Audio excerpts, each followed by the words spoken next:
வணக்கம். Next gen என்ற இந்த காணொலியின் மூலம் உங்களை சந்திப்பதிலே பெருமகிழ்ச்சி. மகர ராசி அன்பர்களே, உங்களுக்கு பெரிய குழப்பங்கள், தொழிலிலே என்ன பண்ணுறதுன்னு தெரியாது, ஆனால் தொழிலை செஞ்சிருவீங்க, அதுக்கப்புறம் அது முட்டு கொட்டு வைக்கிறது, இப்படியே உங்கள் வாழ்க்கை ஓடுது. எதையானு செஞ்சு தானே ஆகணுங்க, வேறு வழி இல்லைங்களே அப்படின்னு ஒரு சப்பக்கட்டு வேறு கட்டுறோம். எல்லா தொழிலும் தெரியுமா? எல்லாம் தெரியும் சார். எல்லாம் தெரிஞ்சதில் மாஸ்டரிங் ஆகிட்டீங்களா? மாஸ்டர் தான் ஆகலை சார் அப்படிங்கிறதெல்லாம் உங்களுடைய ஆன்சர்ஸாக போயிட்டுருக்குது. இந்த சூழ்நிலையில் ஆடி மாதம் உங்களுக்கு என்ன பலன் தரப்போகுது அப்படின்னு பார்க்கலாம்.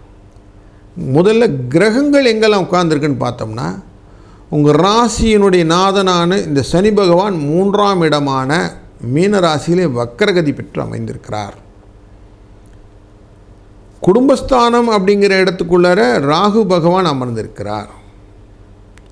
உங்கள் ராசியின் 5ஆம் இடம் குழந்தைகள் ஸ்தானம், சந்தோஷம் அப்படிங்கிற இடத்துல சுக்கிரன் ஆட்சியில் அமர்ந்து இந்த மாதத்தில் அவர் டிரான்ஸ்ஃபர் ஆகி மிதுன ராசிக்கும் போகிறார்.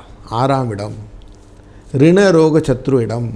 அங்கே குரு உட்கார்ந்துருக்கிறாரு. குரு 6ல் உட்கார்ந்தா துயரம்னு சொல்லுவோம், மனசில் வருத்தம்னு சொல்லுவோம். ஆனால் மறைந்தவர் உங்களுக்கு நல்லவர், அதனால் நல்லது தானே அப்படின்னு சொல்லுவோம். தன் பார்வையால் உங்களுடைய குடும்பஸ்தானத்தை பார்க்க போகிறார், தொழில் ஸ்தானமான துலாஸ்தியும் பார்க்க போகிறார், அதனால் நல்லது தான் செய்வார். குரு பார்வையால் நல்லது செய்வார்னு பார்ப்போம்.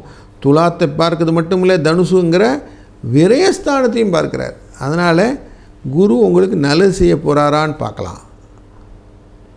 6ஆம் இடத்துக்கு போன சுக்கிரன் உங்கள் ரொம்ப யோகக்காரன், அவர் 6ல் போய் உட்காந்துட்டார்னா மனசில் தேவையில்லாத குழப்பங்களை ஏற்படுத்துவார் அப்படின்னு தெரியும். ராசியை நேரடியாக பார்க்கக்கூடியவர் சூரியன் உட்கார்ந்துட்டார். 7ல் சூரியன் கடகராசியில் போய் உட்காரும்போது புதனோடு சேர்றார். புதன் வக்கரகதியில் வேறு உட்கார்ந்துருக்கிறார். அந்த நேரத்தில் இந்த சேர்க்கையானது அலைச்சல், வீண் அலைச்சல் கொடுக்கும். அதனால் ஒரு ஃப்ரஸ்ட்ரேஷன் வரதுக்கான வாய்ப்புகள், உடல் அசதி, சோர்வு, இதெல்லாம் வர்றதுக்கான வாய்ப்புகளை இந்த சூரிய பகவான் அமர்வனால் கிடைக்கிறது. ஆனாலும் 6க்குரியவன் அப்படிங்கிற இந்த புத பகவான் இங்கே 7ஆம் இடத்துல அமர்வது அப்படிங்கிறது இல்லற சுகம் அப்படிங்கிற விஷயத்தில் நல்லதாக அமைஞ்சிடும். அது ஓகே அப்படின்னு சொல்லிடலாம். கணவன் மனைவி இணக்கங்கள் நல்லாயிருக்கும். உங்கள்கிட்ட முதலீடு செய்து கொடுக்கக்கூடிய பரஸ்பரமான உங்களுடைய பார்ட்னர்ஸ் அவங்களும் உங்களை ஓகே சார் நம்மெல்லாம் பண்ணிக்கலாம் சார், ஒன்றும் இல்லை சார் அப்படிங்கிற ஒரு சொஃபஸ்டிகேட்டட் சாஃப்ட் கார்னர் கொடுப்பார். அதனால் கொஞ்சம் சந்தோஷம். உங்கள் ராசிக்கு 8ஆம் இடம் அப்படிங்கிற பாத்தில் சிம்ம ராசிக்குள்ளார ஆணி அடித்தா பேர் உட்கார்ந்துருக்கிறார் கேது. 8ல் கேது உட்கார்ந்தாலே பயம். செவ்வாயோடு சேர்ந்து உட்கார்ந்துருந்தால் அந்த பயம் கொஞ்சம் விலகும். ஏன்னா கன்னிராசிக்கு இந்த செவ்வாய் போகிறார். தன் பார்வையாலே உங்கள் ராசியின் 12ஆம் இடத்தையும் பார்க்க போகிறாரு. அது மாதிரி உங்கள் ராசியுடைய 4ஆம் இடத்தையும் பார்க்க போகிறார். இப்போ உங்களுக்கு ஓரளவுக்கு தைரியத்தை கொடுக்கக்கூடிய சூழ்நிலையை கொடுப்பார்.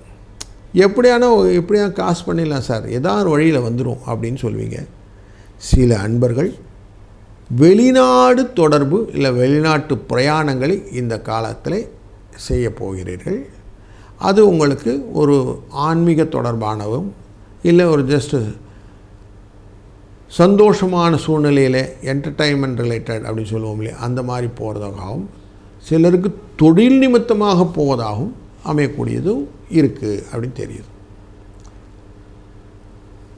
நல்ல ஒரு முன்னேற்றத்தை கொடுக்கணுன்னா கிரகம் நல்லா ஸ்ட்ராங்காக இருக்கணும். தனம் கொடுக்கக்கூடிய இடத்துல உட்கார்ந்துருக்கிறாரு சனி பகவான், உங்கள் ராசிநாதன். அதனால் என்ன பண்ணாலும் காசு வந்துடும்னு தைரியமாக இருக்கலாம். விரயஸ்தானத்தை அவர் கண்ட்ரோல் பண்ணுறார். அது மட்டும் இல்லை, 5ஆம் இடமான ரிஷபராசியும் பார்க்குறார். அவர் கன்னிராசியும் பார்க்குறார். செவ்வாயும் பார்த்துருவார். அவர் கன்னிராசியில் செவ்வாய் உட்கார்ந்தோடனே அவரையும் பார்த்துருவார். அப்போது எல்லாத்தையும் கிளச் பண்ணி உங்களுக்கு லாபத்தை பெற்றுத்தருவதற்கு உங்கள் ராசிநாதனே ஹெல்ப் பண்ணுவார் அப்படின்னு தெரியுது.